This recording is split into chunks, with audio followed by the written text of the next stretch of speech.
talk about the 60 children. You guys are worried about the 34 missing children? What about the 60 that they just found in Tampa, Florida last week? Let's talk about them. Let's talk about the 60 children, some of them which were pregnant, that had horrific things happening to them.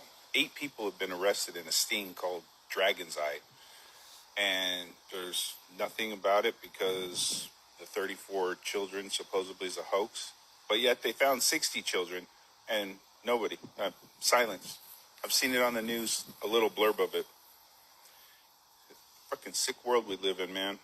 I don't understand it. How can we not be all over this? How can there not be a million posts about this? How can there not be outrage about this? How come Florida is not taken to the street looking for their kids? 60 kids, some pregnant, horrific conditions. 8 people arrested in a sting called Dragon's Eye. Look it up. Do your homework. It's disgusting.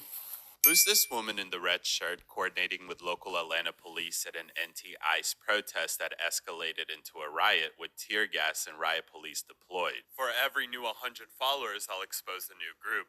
She's a professional paid protester. Let me show you how. Here she is at the International Workers' Day protest. Here she is again at a pro-Iran rally, at an anti-Trump demonstration, and leading a protest outside Atlanta's ice field office. And she's never alone, always accompanied by the same woman who I've nicknamed Crazy Babushka. Here they are together at multiple Atlanta protests.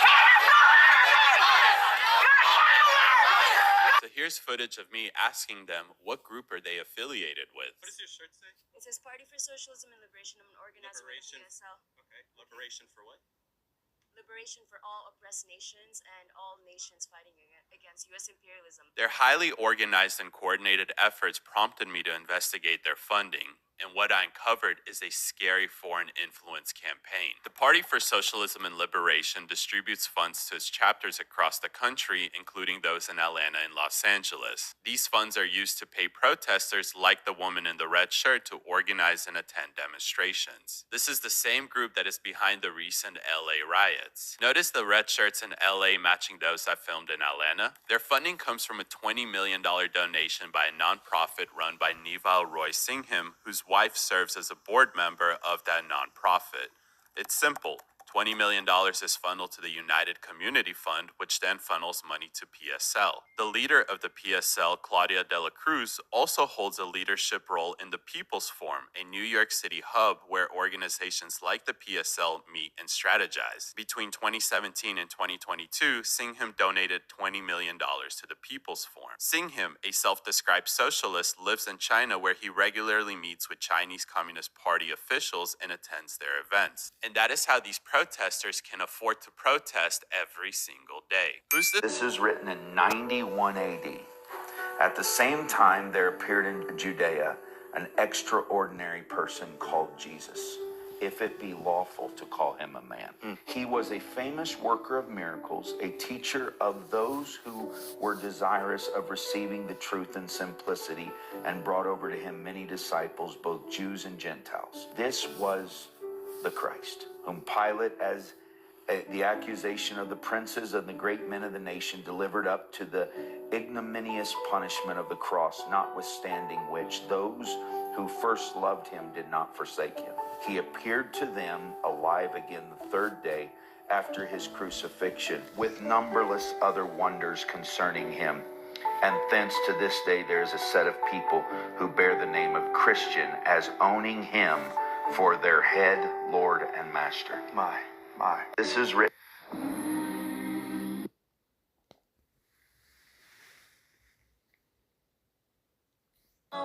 My God is the creator, just look at Genesis. When I was in my sin, man, I couldn't picture this. Now I'm in the church praising God, I'm so thankful. Surrender is a choice, look, my God ain't gonna make you. He came and laid all my sin down flat. No need to worry, cause the blood handled that. Now my whole life is praising Jesus Christ every day, he the one who came and changed it. Thinking back when I felt so trapped, everything the devil stole, look, we taking it back. And my God gets all the glory, of course. Resurrection power, Holy Spirit be the source. I used to cry when I felt so hopeless, all alone, just sitting around, stuck in my brokenness. He wants to heal you in the worst way. He said you can come and drink if you thirsty. first day. I praise God for this brand new life, cause I went from pure darkness into light, and it's all right. And if you don't know, get to know. Okay. Brody was over there telling us about his.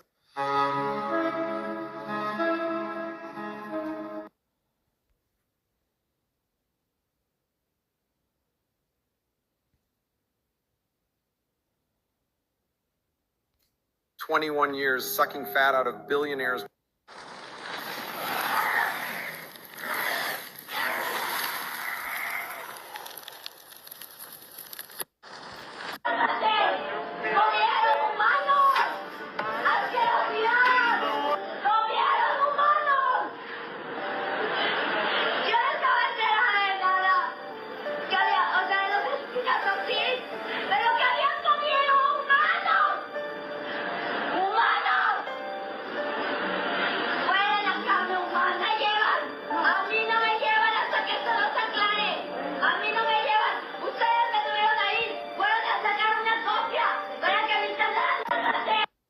These two, right here, think I'm a Sambo.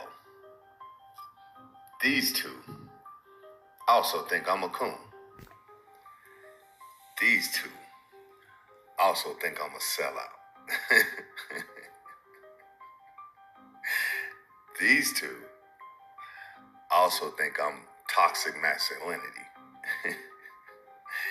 But this dude is actually talking shit because I started talking shit about this dude. And I try to stay off this dude's ass because this dude gets me censored. Because this dude is always mistakenly calling this guy a dude. And I get so much shit because this dude fucked around and said on an interview that I'm a dude. And people still try to say, oh, he's a hater, oh, he's going against his own people. No one talks about Myanmar, but this tiny country. You had an encounter with the devil? Yeah, I got booked for a photo shoot. They took me all the way up this mountain. I was on top of the mountain. We finished the photo shoot. They have OD cars. Like, they got a 3-seater McLaren. They got a Ferrari. And I'm asking them, like, how y'all get all this money? They're like, we do demonic rituals. I'm laughing. No, you don't, bro. I'm like, how you get this money? Don't put me on. I'm trying to get like y'all. Like, nah, we do demonic rituals. I say, so what type of demonic rituals? He say, the Illuminati never talk to you. I'm laughing. I'm still laughing at him. Why y'all playing with me? How y'all getting this money? They're like, no, for real. Leonardo DiCaprio do all the initiation. I'm like, what? I'm like, who is that? What is you talking about, gang? He giving me a list of people who all did. I'm gonna keep it PG-13. He was basically saying, either you let them peg you or you do oral and you'll get whatever you want. Tell them what you want. If you want to be the next big actress, next big whoever, I can take you to somebody. And all you gotta let them do is do what they want to do to you just for a night. That's what he was telling me. I'm like, hell no, I'm playing. So I'm still not trying to believe this. Now, while they doing all this, I'm trying to call my Uber. We on top of the mountain, though. I don't got no service. The people who booked me left. After they leave, I'm in the car with the other dude that they called up to have a photo shoot with me. I get in the car with him in the 3-seater McLaren. See, on the way up, we go all the way up in the swivel. Like, all the way around the mountain. Yeah. On the way down, we take a right. So he not going the same way that we came up. I'm like, what the hell? So then that's what I try him. I'm like, take me to go get some McDonald's. He said, we not gonna take you get no McDonald's. We spent all this money to get you up here. It's face change, gang. In front of me. You see Venom? Kind of like that. His face is probably about this wide.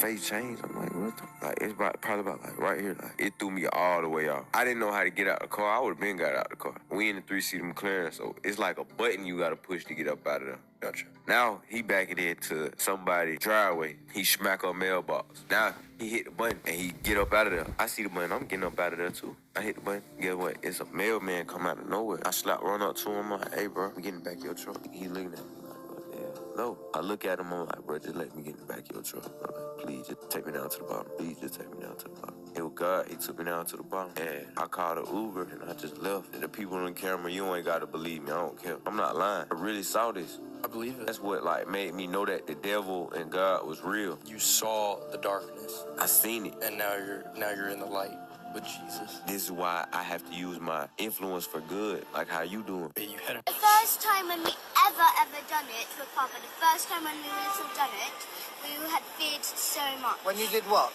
when we killed a baby, first time. And You we knew killed the about it. babies? Yes. You yourself? With Papa. Papa holding my hand. He helped me.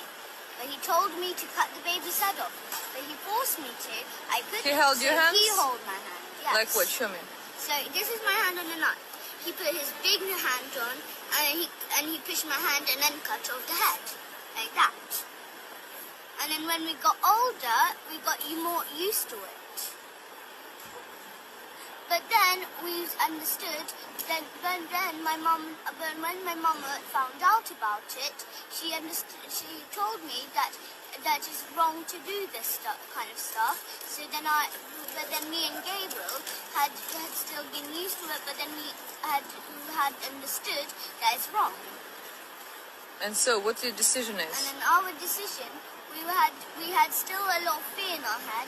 But then when we read a book called June, it said that fear is the mind killer. So when we heard that, we thought that it was true. It was not really true. But then after, there was a man called Abraham who came to help us. He said that it is true, that fear is the mind killer. And then after, he said we had to face our fear. So then after we faced our fear, Look in the camera. The camera is here. and then we after. Camera is here. This And way. then after we faced our fear. So what you decided? And Come here, Gabriel. we decided that we should stop. Or then we should Come, Gabriel.